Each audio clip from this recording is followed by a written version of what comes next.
நீரின்றி அமையாது உலகு பூலோக அமிர்தம் திருப்பார் கடலை கடைந்து அமிர்தம் எடுத்து உண்டால் நீடூழி வாழலாம் என்று கதைகள் சொல்லும். நான் சொல்றேன், தண்ணி இல்லைன்னா நம்மளே போயிடும், அப்புறம் எங்க திருப்பார் கடலுக்கு போறது? அப்ப பூலோக அமிர்தம் எது? இந்த தண்ணி இல்லைன்னா உலகத்துல ஒண்ணுமே இல்லை, எந்த ஜீவராசியும் இல்லை, நமக்கு உணவில்லை, நீர் இல்லைன்னா ஒண்ணுமே இல்லை. இந்த ஐந்தும் இல்லைன்னா நாம எதுவுமே இல்லை. சர்க்கரை நோய், யூரியா, யூரிக் ஆசிட், கிரியேட்டின் அதிகம், சிறுநீரகம் செயல்படுவது இல்லை, கை கால் எல்லாம் வீங்கிடுச்சு, உட்கார்ந்தா எந்திரிக்க முடியல, நீர் கோர்வை, டாய்லெட்ல போய் உட்கார்ந்தா தலை சுத்துது, படுக்கையில் இருப்பாங்க, எந்திரிக்கும் போது தன்னை போல சுத்தும் என்றால் காற்றுக்கு ஃபேனுக்கு நேரா வச்சு காதை வச்சு படிச்சோம்னா அது ரொம்ப குளிர்ந்து செவிப்பறை இல்ல ஒரு நரம்பு தூண்டல் ஏற்பட்டு ஃபிட்ஸ் வந்துடும். அதனால காதுக்கு அடைப்பு வச்சுக்கணும். அதிகாலையில டிராவல் பண்ணும்போது விசு விசு விசு விசுன்னு அந்த குளிர்ந்த காற்று உள்ள போச்சுன்னா என்ன ஆகும்? ஃபிட்ஸ் வந்துடும், வாதம் வந்துடும், மூளை நரம்புகள் பாதிக்கும்.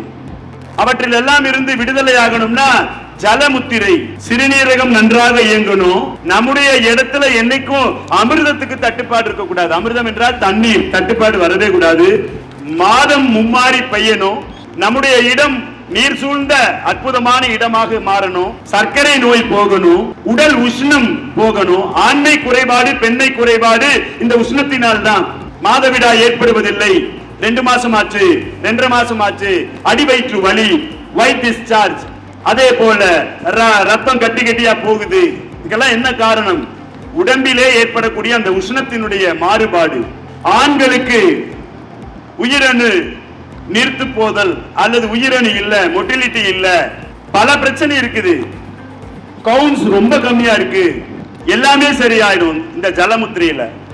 எங்கே ஜலமுத்திரை சுண்டு விரலும் கட்டை விரலும் தொட்டு கொண்டிருக்கின்றார் போல விரல்கள் விரிஞ்சிட்டு இருந்ததுன்னா உங்களுக்கு ஏதோ ட்ரபிள் இருக்குன்னு அர்த்தம்.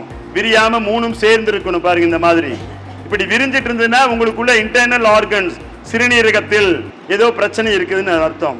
கைகளை நன்றாக மேலே உயர்த்தி தொப்புள் குழியிலே கவனம், கண்களை மூடியவாறு. இதோ உங்களுக்காக ஜலபூதத்திற்குரிய மந்திரம்.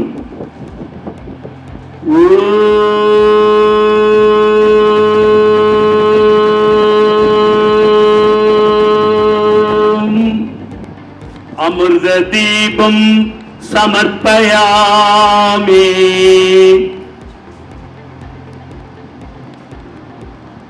அன்பானவர்களே, எப்பொழுது சௌகரியமோ அப்பொழுது கைகளை நன்றாக உராய்த்து உள்ளங்கைகளிலே விழித்து முகத்தை வருடியவாறு செய்து கண்களை திறந்துக்கலாம்.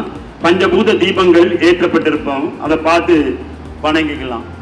முகவரி: ஸ்ரீ சத்யேந்தர் சித்தர் பீடம், சித்தர் மூலிகை ஆராய்ச்சி மையம், 567/2, ரெண்டி சுவாமிகள் சித்த மகா சமாதி, பெருமாள் சுவாமி மலை அடிவாரம், ஆனைமலை, பொள்ளாச்சி, கோவை.